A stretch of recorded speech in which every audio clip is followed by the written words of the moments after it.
Lərdə mən deyirəm zəkat məsələn, zəkat ümumiyyətlə müsəlmanda bu İslamın baxışında da biraz simvolik məsələlərin açılışı, yorumu önəmlidir. Məsələn, zəkat maldan bir şey verməkdir. Amma bir alim pulu da yoxdur, imkanı da yoxdur.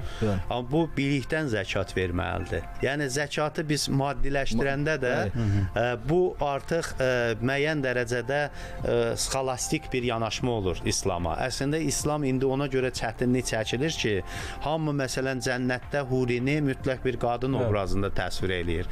Halbuki bunlar insana hansısa bir şəkildə stimullaşdırıcı və insanı müəyyən dərəcədə yaxşı işlərə sövq eləmək üçün bir bənzətmələrdir, metaforalardır və bunları biz İslamda doğru yerlərini təyin eləyə bilmədiyimizə görə hər şeyi maddi məsələ üzərində qururuq. Burada da ixlas məsələsi gəlir də. Tamamilə doğru. Yəni adi bir israfçılığımız, yasımızda, toyumuzda hamısı mahiyyətcə hamımız güya müsəlmanıq, amma qəbirlərimizin deyək ki, qiyməti, qəbir daşlarının qiyməti evin qiymətindən baha gəlir. Bu bir yandan məqbərə imkan versən hamı bir dənə çəpər çəkər, mən məqbərə tikər öz ölüsünün başının üstündə. İmkan versən. Bizim indi qəbirstanlığa xərclədiyimiz pulu, qəbirstanlıqda olan çəpərlərə xərclədiyimiz pulu biz bir paytaxt sala bilərik.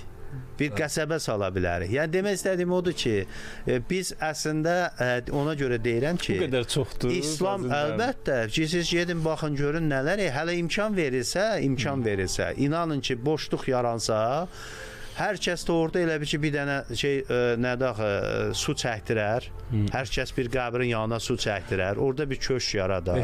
Orada bir istirahət yeri zat düzəldər. Belə bir xəstəlik bir şeyinin daşıyıcıları olanda İslamı süni bir həyat tərzi olaraq həyatını mürəkkəbləşdirəcək, həyatını çətinləşdirəcək, həyatına zülm eləyəcək bir şeyə çevirməz. Məsələn, baxın, bütün şərq arealında hamısı zülm içində yaşayan insan topluluğudur. Fərdin azadlığı yox və bir qismin uydurduğu ideologiyanın dalınca gedən milyonlarla insan gedib o cihadda ölür, orada ölür, burada ölür. Duyğular üzərindən manipulyasiyadır da burada da. Əlbəttə, bu duyğuları İslamı biz duyğuların manipulyasiyasından çıxarıb. Elə ziyarətlər də odur, başqa yerlər də odur, hamısı odur. Yəni ki, hamı cumur ki, görüm hələ bu daşı necə öpüm, bu daşı necə qucaqlayım. Bunu bir ibadət prosesi kimi dərhal özünə inanç yerinə çevirməyə çalışanda İslamın əsas prinsipləri, əsas mesajları arxa planda qalacaq. Demək, hər şeydə ancaq bir özün üçün inanc, ibadət bütləri yaratmaqla məşğul olacaq.